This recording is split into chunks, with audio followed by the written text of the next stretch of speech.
All right, this is Jimmy Camp Tape, the broadcast 5150 interview series in Bulldozer Magazine. This is really a pleasure. I don't think I've ever had the opportunity to speak with you. I'm here with Andres Kisser. Did I pronounce that correctly? Andreas Kisser. There it is. The legacy continues with me butchering of Sepultura. All right, first of all, I'd like to welcome you back to North America and Hollywood. How do you feel about being back in the United States? It's great, especially with this new album. Well, actually, this is an album that's 2 years old, and it's even more special, because we've been so many different places, and States and Canada was missing, and we started in great fashion at Rock in Rio, Las Vegas, with Steve Vai as our guest. It was an amazing concert, was something unreal, very different for both of us, Sepultura and Steve Vai, and was something that was a good start for us to go, and this is the third show today with the Destruction and stuff, and we feel great, 30 years of a career, so many ups and downs, and different technology, different lineups, but we're still here enjoying what we're doing, and that's the most important thing, we feel great. Let's get right into it here. One of the things that I find very respectful, very admirable, but at the same time tragic is, I would say, the last almost 20 years that you've had Derek Green in the band. You've released some amazing records that show the progression, the growth, and the maturity. What's interesting though is that in North America, for some reason, those albums, aside from certain people that recognize and see that, are still somewhat fixated on the loss of the Calaveras. One of the things that really bothers me is some of your records, especially the last one, the last two that you put out, not only show a real artistic growth and a real, as I stated before, maturity, but you're pushing the boundaries of imagination. You're pushing the boundaries of subject matter. You're really expanding and bringing to not only someone of my age who has followed you since the beginning of the career, but the young people to actually seek out and look at what inspired, like the books, the films, etc. How do you feel about having that double-edged sword? Being recognized all around the world, but in America, it's still, I don't want to say neglected, but not getting the acclaim that I think that numerous writers think you deserve.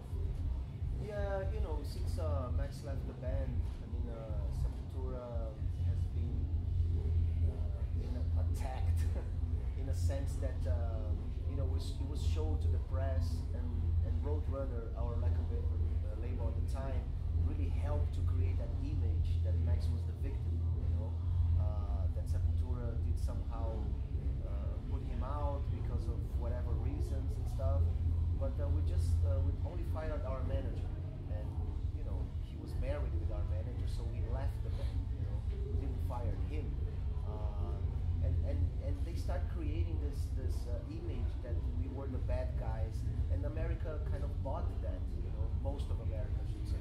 I cannot really generalize because we have great fans here as well. Like you said, they can really feel and see the evolution of the topics that we're talking about, and our musical, experiences, not only in Brazil, but going different ways and different, not trying to copy ourselves, and really keep this Sepultura spirit alive that is keeping us together, The Sepultura spirit is like that. Even with the Cavaleros in the band, we never did the same album. We was always trying to do something different. Even Chaos AD, which is one of the most special albums in our career, we did Roots, which is totally different from Chaos AD, Usually a band finds a formula and try to repeat, but never with us, And Max tried to repeat a lot, Roots and stuff, and talking in the press and this and that, and not only in the media, but backstage, behind the business, and making campaigns against, and anyway, we didn't lose only the singer. We lost the management, we lost the trust from the label, we lost the trust from many promoters and booking agents and stuff. So we really had to rebuild everything, But I think America is a difficult place to tour as well, and metal and stuff. So we were much more in Europe and South America and different places than here, So that also helped, our distance, American crowd and fans.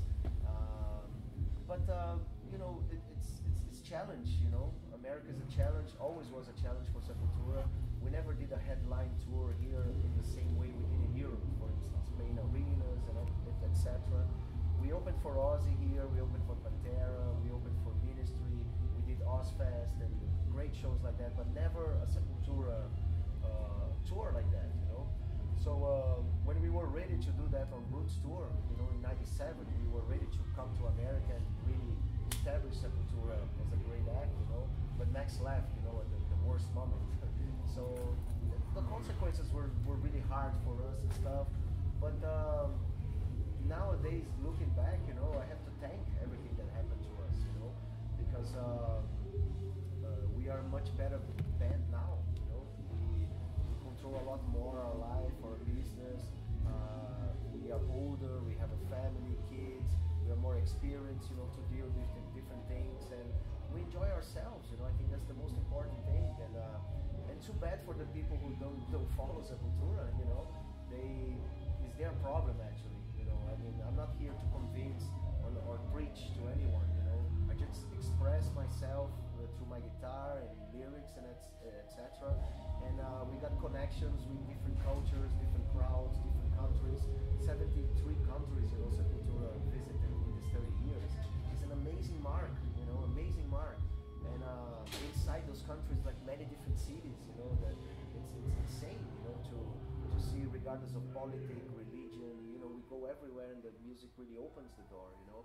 So I feel privileged to be a part of Sepultura, and we just need to work more on America, you know. I just tell them, the people who, you know, denied Sepultura with this or that and stuff, to give a chance and come to the show and see and enjoy the music. We have nothing more to offer than our music, and I think that's the beauty of it all, you know. We're not here to cheat anyone or to try to create images or myths, you know. We just like to play our music honestly and have that connection with the crowd. That's it, you know. And come enjoy yourselves. I think it's important again to mention that in America, North America, as I mentioned before, and I don't want to make this a bash against the Cavaliers because that's not what I'm trying to do, but it is, and I hope you understand that it's something that needs to be addressed now that you are back in the United States. It's the fact that you have released, I believe, 7 or 8 albums with Derek. And as I mentioned before, there is this progression, this growth. Unfortunately, on some of those albums, the sales wasn't there. And obviously, the United States is a very hard country to tour, not only with logistics, but also just the vast area alone. Be that as it may, this is what I've noticed, and I'd like you to verify it or correct me. I've noticed that with each release, as I mentioned before, I noticed the growth. I noticed the fact that there is a very invested creatively energy and concepts that you put in. In other words, you're not sitting there going, how do I do a repeat, as you mentioned? Yeah. But let me ask you this, because here in Los Angeles, I'm known for being very direct. Does the fact that you are at a certain point in time, I don't think you're there now, cornered and dealing with the PR and all the negatives, so to speak, is that what fuels you creatively? Because I noticed that with each record, there's a burst of energy and there's a very vibrant creative spirit to go over the top, where most artists fall in that mundane stuff. Do you follow what I'm saying? Yeah. Please totally. explain to me. I think we're not afraid of anything, regardless to art. Let's say, you know, we're not afraid to play with Steve Vai. We're not afraid to risk. You know, I think art is risk. Right. You have to go to a boundary you don't know. You know, like imagine the world without Picasso or Stravinsky. You know, Dali. You know, to give a different perspective, a different idea of something that it didn't exist up to that point, you know. So I think Sepultura approach is always like that, you know. Come with the open chest, you know, open heart, really to embrace new things, you know. Otherwise, why I would be here away from my family, you know, trying to fool myself, you know, try to fulfill expectations of thousands of people, you know, and each one of them have one expectation. Right.